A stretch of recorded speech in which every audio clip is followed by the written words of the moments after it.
Fazendo o fechamento do nosso fórum com um tema muito importante que é o tema relacionado ao problema, vamos dizer, ao problema da poluição, né? Como é que o transporte público e as escolhas que vão sendo feitas... Estão me ouvindo bem, né? Estão me ouvindo, né? E as escolhas que vão sendo feitas, tanto do ponto de vista de política pública, como também das próprias pessoas, dos próprios usuários, né?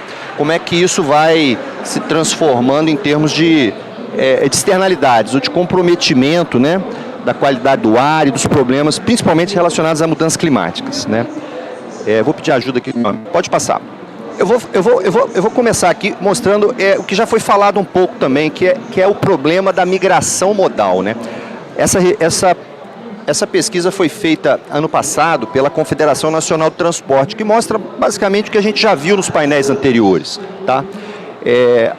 O transporte por ônibus no país, ele foi, em 2017, estamos falando de quase 10 anos atrás, ele representava 45% de todos os deslocamentos de pessoas em todas as capitais, todas as cidades, tá? E a gente, ano passado, tomou esse susto. A gente já sabia, mas não imaginou que a queda tinha sido tamanha. Tá? Então nós passamos ali de 45% para 31%, cerca de 31%. Menos de um terço dos deslocamentos hoje estão sendo feitos por ônibus, né? O carro próprio subiu de 22% para 29%. E ali embaixo, o que é mais crítico, também já foi comentado. O que era 1% o uso dos aplicativos, saltou para 11%. Então a gente pode ver de onde que o transporte público está perdendo, né? Para onde, né? E também o uso de moto própria, né? E agora entrando nos aplicativos também de moto, a gente vê que isso saiu de 5% para cerca de 11%, mais do que dobrou. Então é esse o contexto que nós estamos vivendo na última década, tá? Esses dados aqui já são da Associação Nacional de Transporte Público por Ônibus do país, então eles já refletem o resultado de todos os ônibus do país juntos. Em termos de demanda, aí nós já estamos falando de passageiro transportado no transporte por ônibus, a gente tem em uma década uma queda de 44%, tá? E aí, essa é a imagem que eu gostaria que vocês fotografassem, né? Não tirando foto do celular, mas dá uma olhada para ela, vê se ela fica aí na memória, né? Memória fotográfica da gente, porque esse é o tamanho do problema. A imagem conhecida, quem já é do setor de transporte, a gente vê ela de várias formas, mas você tem ali um ônibus que transporta na média não, mas num horário de rush, cerca de 70 pessoas, numa viagem, né, num deslocamento, e a gente tem essas mesmas pessoas sendo deslocadas por automóvel, seja aplicativo, seja uso de automóvel particular, né? E aí o grande problema hoje que se fala é mudança climática. A externalidade do momento é mudança climática, é CO2, é gás de efeito estufa. Então, quem está andando no automóvel do lado de cá, quem está fazendo essa escolha, e essa escolha se faz de muitas maneiras, né? Tem política pública envolvida, tem priorização, tem toda a questão da qualidade, da segurança, ok, mas as escolhas estão sendo feitas. As pessoas estão deixando o transporte público e as pessoas estão optando pelo transporte individual. Então, nós estamos forçando uma intensidade do problema da mudança climática em 8 vezes. Tá? Essa é a correlação entre as escolhas a nível de emissão de gás de efeito estufa. Tá? Nós lançamos lá na CEMOV, vocês podem acessar o site da CEMOV, uma ferramenta, nós lançamos ano passado, acho que foi 2023. Ele é um medidor a cada segundo, tá?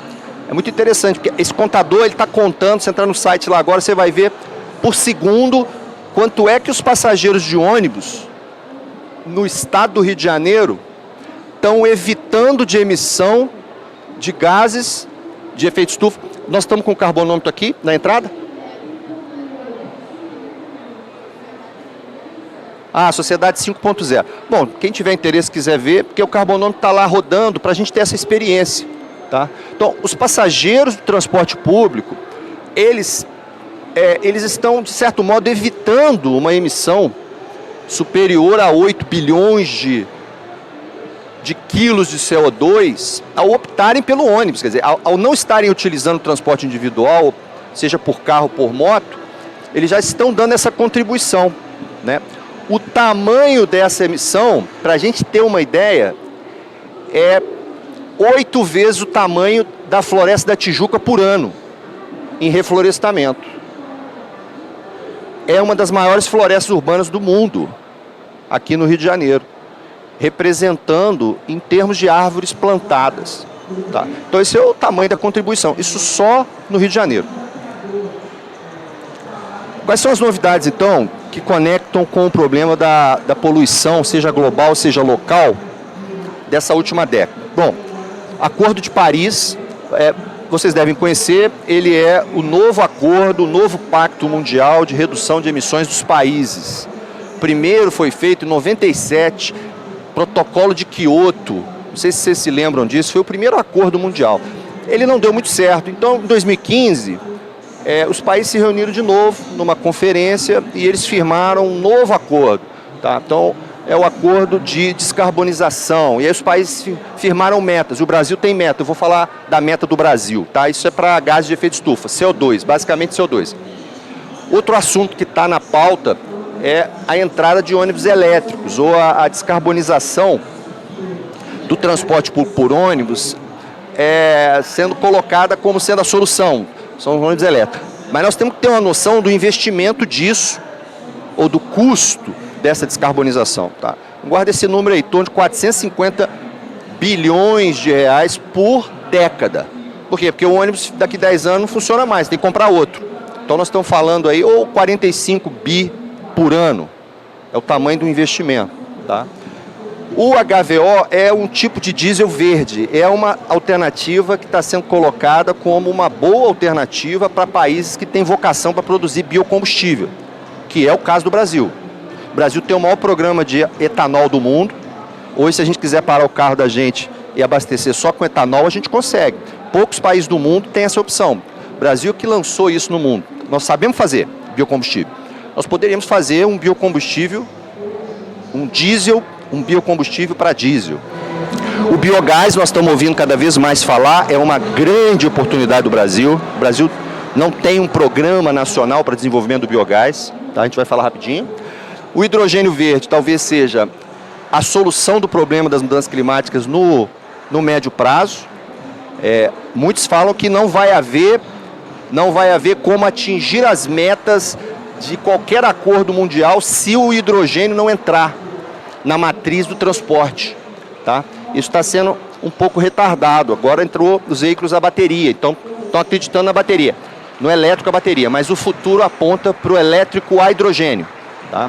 Mas é uma questão tecnológica. E nós estamos falando também sobre a inviabilidade financeira do sistema de transporte no Brasil como um todo e a necessidade de subsídios. Esses são os temas que se conectam com o tema da poluição, porque nós vamos ter que lidar com essas questões aí para poder reduzir. Né?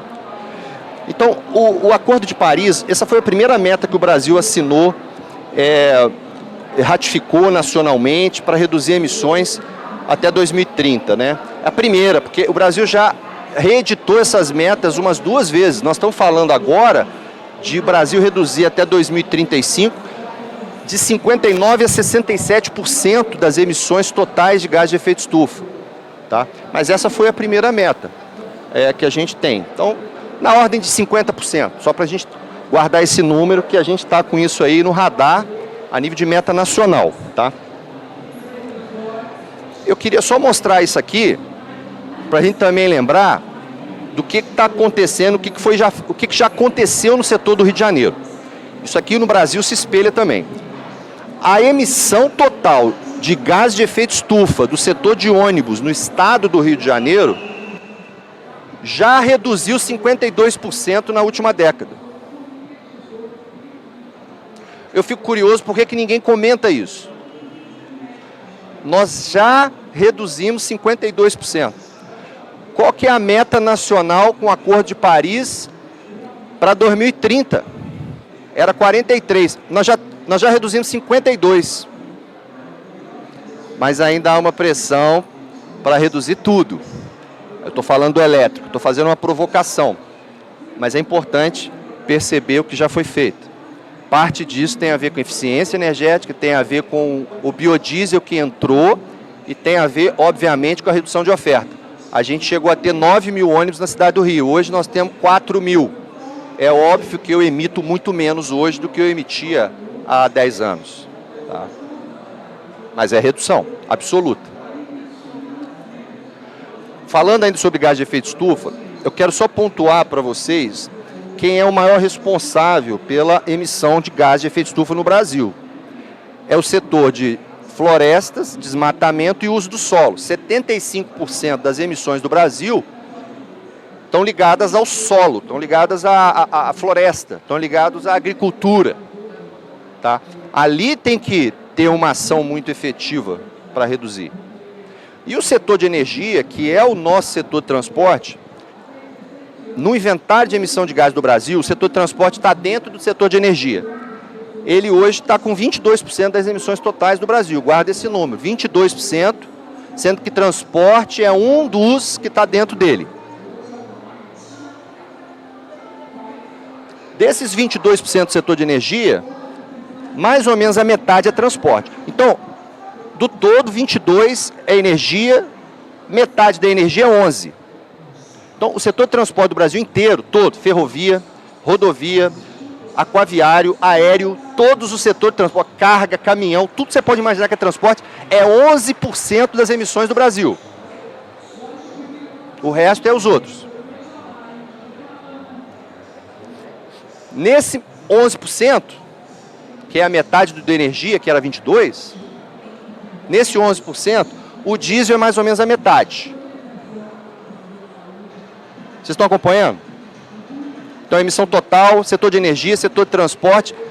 Agora, do setor de transporte, o que é diesel? Por quê? Porque ônibus consome diesel.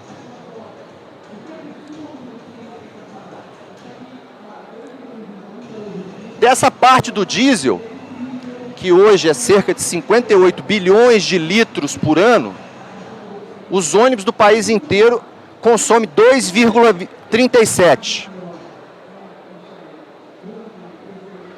Os 100 mil ônibus do país consomem apenas 4% do diesel nacional. Eu não sei se vocês estão entendendo onde eu quero chegar. Eu quero mostrar o tamanho do nosso setor no problema. Porque eu já mostrei antes, nós já reduzimos 50%. Então, se puder tirar uma fotografia na mente também dessa imagem, porque ela ajuda. No final das contas, o Brasil tem uma emissão nacional grande e tem compromissos com o Acordo Mundial de reduzir lá cerca de 50%. Nosso setor de energia, eu falei 22, mas não é 18. O nosso setor de transporte é 8, a emissão do diesel nacional é 4 e o ônibus do país todo junto representa 0,15% das emissões nacionais. É muito pouco.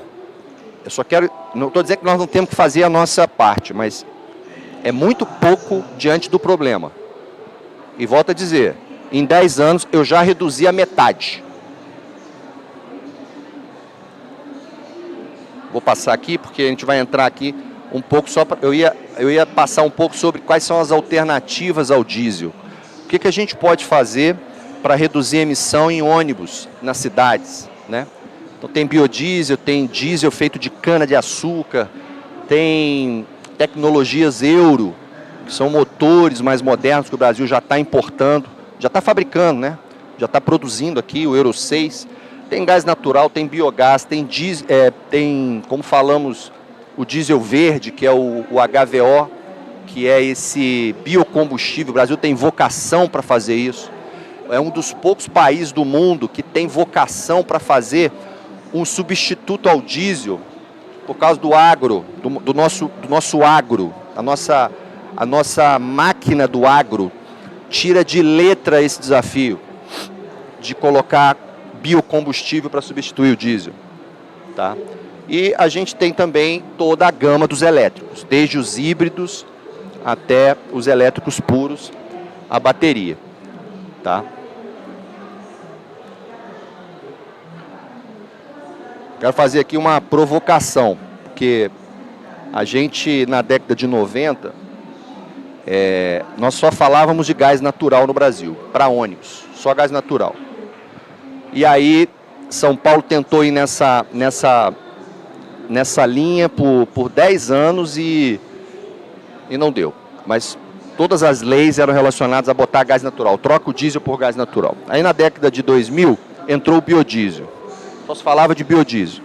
Mas o programa avançou, nós temos hoje 15% do diesel, da mistura do diesel, é biodiesel. Tá? Então é muito positivo, foi muito positivo, mas só se falava disso, de biocombustível. Quando chegou a década de 2010, no mundo inteiro só se falava de ônibus híbrido. Só se falava de ônibus híbrido. Eu passei 5 anos estudando e para evento, só se falava de ônibus híbrido. Agora não se fala mais de ônibus híbrido. Também não se fala mais de ônibus a gás, não muito. Não se fala mais de ônibus a biocombustível. Agora, essa década, só se fala de ônibus elétrico. Você pode ir a qualquer evento de transporte, de mobilidade, só fala de ônibus elétrico. A provocação que às vezes a gente faz é, em 2030, nós vamos falar de quê? Porque essa é a realidade no Brasil. A cada 10 anos, a gente troca de tecnologia. A gente inventa uma coisa diferente. Então, essa é uma provocação mais para mostrar que, num país como o Brasil, que tem uma diversidade da matriz energética tamanha, a gente precisa contar com a diversidade. A gente tem que saber qual que é a vocação do Centro-Oeste, qual que é a vocação aqui próximo às plataformas de petróleo. Tem muito gás natural no Rio de Janeiro, em São Paulo, Vitória, até no Nordeste tem. A gente tem o biogás que pode ser explorado em todos os aterros sanitários pelo Brasil. E a gente tem um setor de agro que nenhum outro país do mundo tem, não da forma e do tamanho e com eficiência que o nosso tem, para produzir biocombustível. Então fica aqui a nossa provocação. Será que o ônibus elétrico a bateria é a única solução, custando o que ele custa? Né? Há algumas frases aqui sobre o ônibus elétrico a bateria são um pouco provocativas também. Né? O veículo elétrico ele é uma transição energética que vem da China. Tá? São os chineses que estão forçando isso. A Europa já entrou, os Estados Unidos nem tanto, mas já está entrando.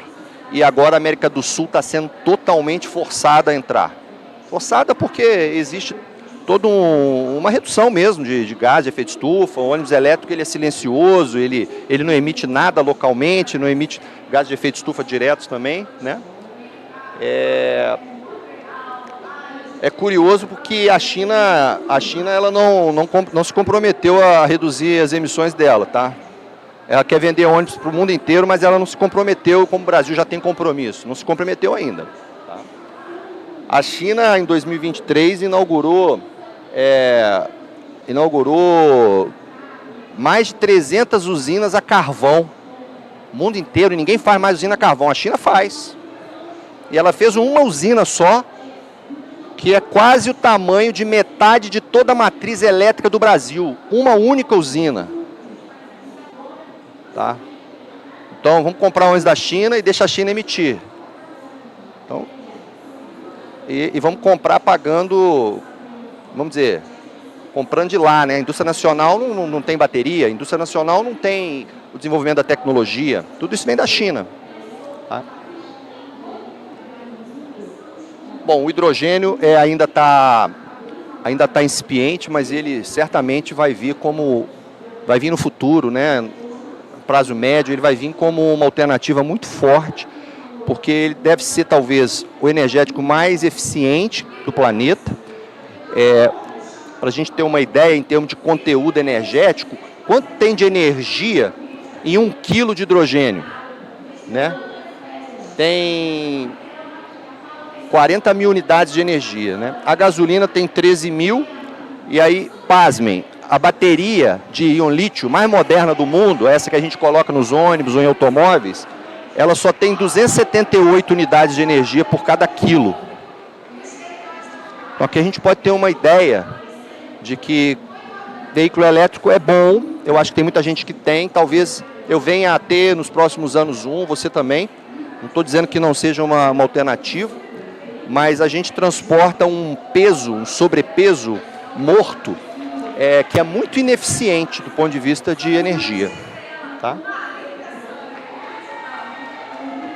O HVO é talvez uma das melhores opções do Brasil para substituir o diesel. Ele é um combustível 100% verde, ele pode ser usado em veículos a diesel que nós já temos, tanto veículos mais antigos quanto veículos mais novos. Ele não exige nenhuma renovação do parque, nenhuma construção de infraestrutura elétrica, tá? Porque a gente às vezes fala pouco disso, mas você fazer uma conversão de frotas elétricas é um desafio gigantesco para muitas cidades. Uma frota elétrica de 100 ônibus, se você ligar eles na mesma hora, eles desligam o bairro inteiro, a eletricidade do bairro todo. Você tem que ter uma infra de alta tensão planejada ali, que muitas das vezes tem que começar a ser planejada e executada 2 anos antes do projeto entrar, dos ônibus chegarem. Então, existe toda uma necessidade de adequação, né? E aí eu faço uma outra provocação. O Brasil é um dos maiores produtores. Não, ele é o maior produtor de soja hoje. O Brasil é o maior produtor de soja do mundo. A gente produziu em 2023 cerca de 11 milhões de toneladas de soja. Só de soja. Tem outras oleaginosas, tem outras plantações, outras culturas que podem produzir óleo. Várias outras no Brasil. A soja é a principal. Daquilo que a gente produziu, consumiu e produziu biodiesel e produziu óleo de soja e consumiu no Brasil, o que sobrou a gente exportou. Em 2023 a gente exportou 2,35 toneladas de óleo de soja. Essa quantidade de óleo que só a gente exporta dá para abastecer todos os ônibus do país. Substituir o diesel de todos os ônibus do país. A gente guardar esse número. Nós precisamos trocar toda a frota de ônibus por elétrico? Podemos fazer isso. Eu acho que está se pressionando por isso. Mas o Brasil é o único país que tem essa possibilidade. Essa produção de biomatéria, ela vai para fora. E eu estou querendo importar tecnologia. Do biogás é mais assustador ainda os números. Nós produzimos biogás no Brasil 2,3 bilhões de metros cúbicos, 2,3. Mas o potencial era produzir quase 90 bi. É o que está nos aterros, nos lixões, ao redor da cidade, sendo jogado para a atmosfera. Só esse biogás poderia substituir 70% do diesel nacional. Mas eu não estou falando de diesel que vai para o ônibus, não, porque é só um pouquinho. Né? A gente viu que o diesel consome só um pouquinho do diesel nacional. É 70% de todo o diesel do país. Podia ser substituído por biogás. E a gente não produz. A gente não investe, a gente não desenvolve essa indústria. Né? Está começando a se falar. Acho que a Richelle que falou aqui mais cedo, teve num evento em São Paulo, acho que em Brasília, né? Teve um evento em Brasília, onde se falou muito do biogás. Eu fiquei muito satisfeito. E aí a gente vê que as coisas estão começando. Tá? Mas o Brasil, a vocação do Brasil é o bio. Nós temos que falar mais disso. A vocação do Brasil é o bio. Depois que a gente explorar isso, a gente pode pensar em outras coisas mais caras. Né? Importar soluções que servem para outros países, servem para a Europa. A Europa não tem biogás, a Europa não tem biodiesel, a Europa não tem etanol, a Europa não tem bio. Qual que é a solução da Europa? É veículo elétrico, ela não tem outra alternativa. Mas o Brasil tem. Outra coisa que eu queria destacar é o seguinte, pouca gente fala isso, sabe, né? desde que entraram as novas tecnologias diesel no país, isso tem mais ou menos 20 anos, os motores a diesel começaram a ser produzidos com tecnologias para reduzir a poluição local. Agora não estou falando de gás de efeito estufa, eu estou falando da poluição que a gente respira aqui. A gente praticamente já atingiu a totalidade. Esse pouquinho que falta ainda tem um caminho para ele. Ele ainda vai reduzir a metade. Esse 98 vai cair para 99. Daqui uns 5 anos ele vai um pouco mais. A gente está no caminho. Então é o seguinte, dizer que ônibus elétrico reduz a poluição local da maneira como se diz é desconhecimento em relação ao que nós temos de tecnologia hoje. Isso não é dado meu não, isso é das montadoras, isso é da ANFAV, Associação Nacional de Fabricantes de Motores. Esses aqui são os dados da região metropolitana, inventário da região metropolitana de todos os ônibus da região metropolitana. Nós já reduzimos 91% das reduções de poluição desde 2012. 91% já reduziu poluição que faz mal ao pulmão. 91 já reduziu, é absoluto, é o total de todas as emissões. 91 com a frota que a gente tem sendo renovada, Euro 4, Euro 5 e agora Euro 6. E nós vamos chegar em 2030 com menos 97, total. Aí é o mesmo exemplo, está razoável? É pouco. Eu acho que tem espaço para o elétrico, ok, vamos colocar. Mas nós temos que dosar o custo-benefício de investir 450 bilhões por década para ter um objetivo que a gente nem tem ideia de que é mínimo. Eu estou falando de ônibus, eu não estou falando de caminhão. O problema em caminhão é outro. A frota de caminhão no Brasil é uma das mais velhas do mundo. Eu acho que tem que renovar lá. Mas ônibus, puxa o relatório das frotas de ônibus no Brasil, a gente vai ver, estão todos com aquela tecnologia, todos caminhando para aquela tecnologia que a gente mostrou. Então eu vou fechar, eu vou dizer que o ônibus já reduziu, no Rio de Janeiro, isso aqui espelha o Brasil também, o ônibus já reduziu 50% das emissões de gás de efeito estufa nos últimos 10 anos. Em termos de Acordo de Paris, o setor de ônibus talvez seja o único setor que já bateu a meta. Tá certo que porque diminuímos muito as quantidades de veículos, mas já batemos a meta. Em termos de valor absoluto, já batemos. O transporte individual está poluindo 8 vezes mais do que o ônibus. Nós temos que tentar reverter isso. Isso é política pública. É incentivo, é aumento da oferta, é melhoramento da informação ao usuário, é priorização das vias, é dar mais qualidade para o serviço. A gente sabe que a gente tem que ir por aí. Porque o passageiro é que escolhe. O passageiro vai para o transporte individual porque ele quer. É uma escolha dele. E por que ele está indo? Tem que olhar para o lado de cá. O fato é, ele sai do ônibus e vai emitir 8 vezes mais. E eu quero trocar o ônibus para ônibus elétrico. Mas ele não quer ficar no ônibus elétrico. Ele quer ir para o automóvel. O Brasil tem vocações energéticas próprias, não podemos desconsiderar isso. O bio, não podemos. E nós temos aí o biogás, o biodiesel melhorado, o HVO e o hidrogênio verde um pouco mais na frente como soluções. Tá? E vou finalizar com isso. O Euro 6, essa tecnologia de motor a diesel no Brasil, que já está aí, quase 15% da frota do estado do Rio de Janeiro já está com ela, porque ela entrou em 2023, nós já estamos com 15%, em 2030 nós já vamos estar com quase 80% dela, com o veículo Euro 6.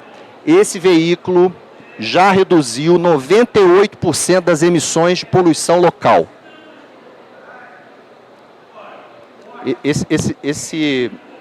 Essa contribuição já está dada, né? Então, é isso. Nosso desafio é sensibilizar as políticas. Não é para não botar ônibus elétrico, para botar ônibus a gás, não. É para que a diversidade do Brasil energética seja considerada e que todo o esforço do que foi falado antes, né? Os painéis antes são até mais importantes, porque eles mostram o caminho para onde as políticas públicas têm que direcionar, que nós precisamos incentivar muito o uso do transporte coletivo, por todos os modos. Falamos de bicicleta. O passageiro ir para a bicicleta É óbvio que ele não vem para o ônibus, não fortalece o transporte por ônibus, ok, mas ele está indo para um modal que não emite, né?